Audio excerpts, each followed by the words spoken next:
one of the legends of Notre Dame, Mr. Joe Theismann. And Joe, going back when in '68, when you recruited by Ara Parseghian and Notre Dame football, you had a meeting with Roger Valdesari because your real name was Theismann. You were from New Jersey.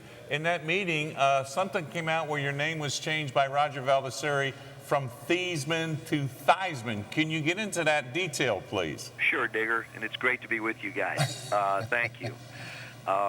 It's in early '68 before we got started. Actually, it was in '68 that I think Roger was standing at spring practice one day, and someone from a Chicago newspaper just walked up to him watching us practice, and he said, hey, is that Theismann like in Heisman? And Roger sort of put it away. And at the beginning of my senior year, he called me in the office and he said, Joe, how do you pronounce your last name? I said, it's Theismann. He said, no, it's not. It's Theismann. I said, no, it's not. It's Theismann. He said, no, really, it's Theismann. I said, well, give me the phone. So I pick up the phone. I call my dad back home. And I get my dad on the phone. I said, hey, Pop, I got a question for you. He said, hey, fire away, Joe. I said, Dad, tell me, how do you pronounce our last name? And there's like this pregnant pause on the phone. And my dad goes, are you okay? I said, yeah, I'm fine. But tell me how you pronounce our last name. I'll explain it later. So he said it was Theismann. I hung the phone up. I turned to Roger. I said, Rog, look, I've just confirmed the fact my last name is Theismann with my father. So it's Theismann. He said, Joe, I want to tell you something. There's a trophy out there called the Heisman Trophy. Goes to the best college football player in the country. We think you have a chance to win that trophy, but we're not just going to count on your athletic ability. Heck no.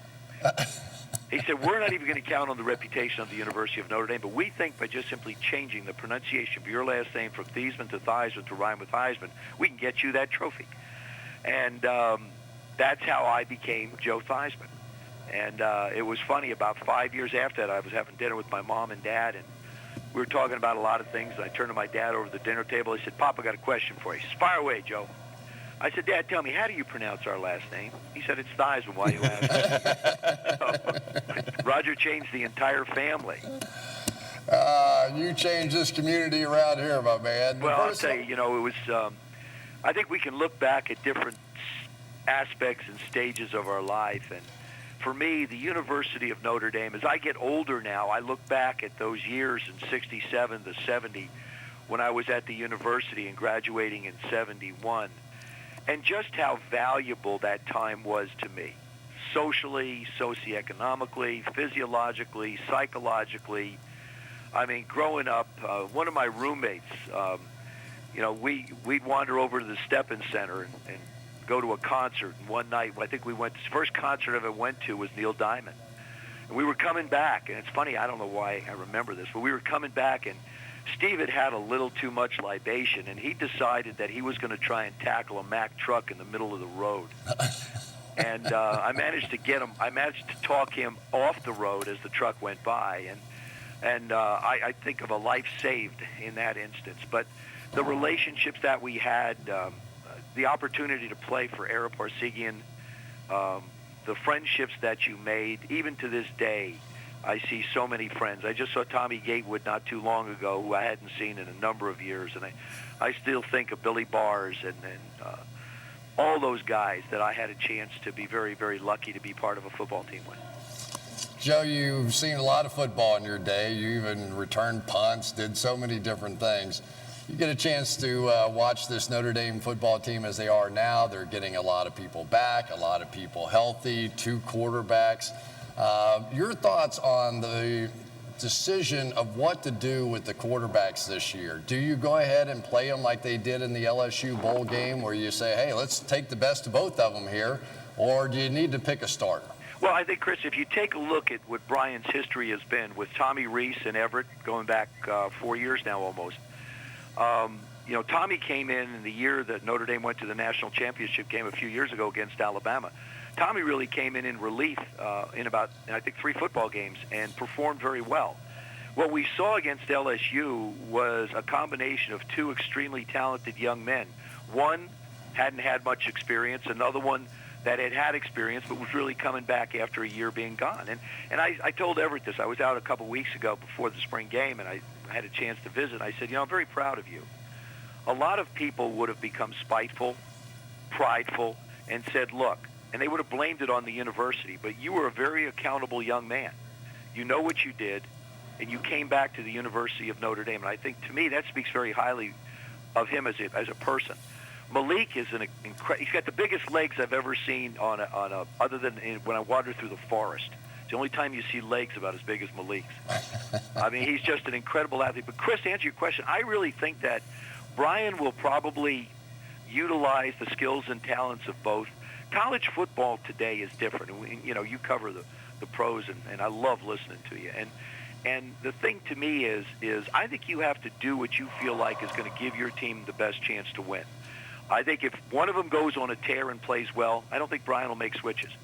But as long as he has the availability of Malik and Everett, I see him possibly being in a role where they're going to be able to switch. Now, one of the guys may just rise to the top. I know Malik has basically said, hey, I want to be the guy. I know Everett's coming back because he wants to be the guy, which when you have two of them this talented, and you've got 9 starters coming back on offense, 10 on defense, and we go through what we went through last year, having some guys miss some time, you have to be really excited about what Notre Dame football is going to look like. Hey, Joe, quickly, before we wrap this.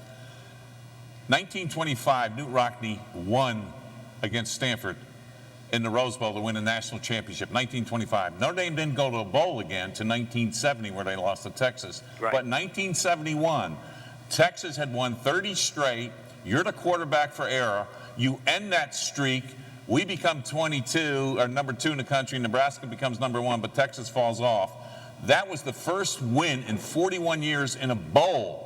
What was that like, winning that game against Texas in that Cotton Bowl? Well, I don't think many of us realized it had been that long since we had been to a bowl game. I knew we didn't go in a long time. I mean, some guys were talking, it's been 50, 60 years. I'm thinking, are you taking any math classes or what? But it was great to have the opportunity to be able to compete in one. And we wanted to play Texas. We wanted the shot at the national championship. That was, Era had always talked to us about being the best. You go back in 66 when we won the championship, and then I went right after that, I went to college. And you look at the teams and where they were ranked when we were there. We were very good, and we wanted to compare ourselves against the best. And Era was wonderful. He gave us an opportunity to choose where we want to go. It wasn't like Coach walked in and said, this is where we're going to go. Who do we want to play? We want to play Texas. They're the number 1 team in the country. We want a shot at the brass ring. And that whole experience was very different for us. Like at home games at Notre Dame, we stayed over at St. Joe and looked out our windows and listened to everybody having a good time, and we just sat in our little rooms over there getting ready to play. But it was something that was very unique for us, and it was great to be a part of the history of the university, to be able to go back after so many years and not just play in a bowl game, but to be able to win one. Joe, thanks for your time. You're the best, and as you well know, we'll stay in touch. Chris and I want to thank you for doing this.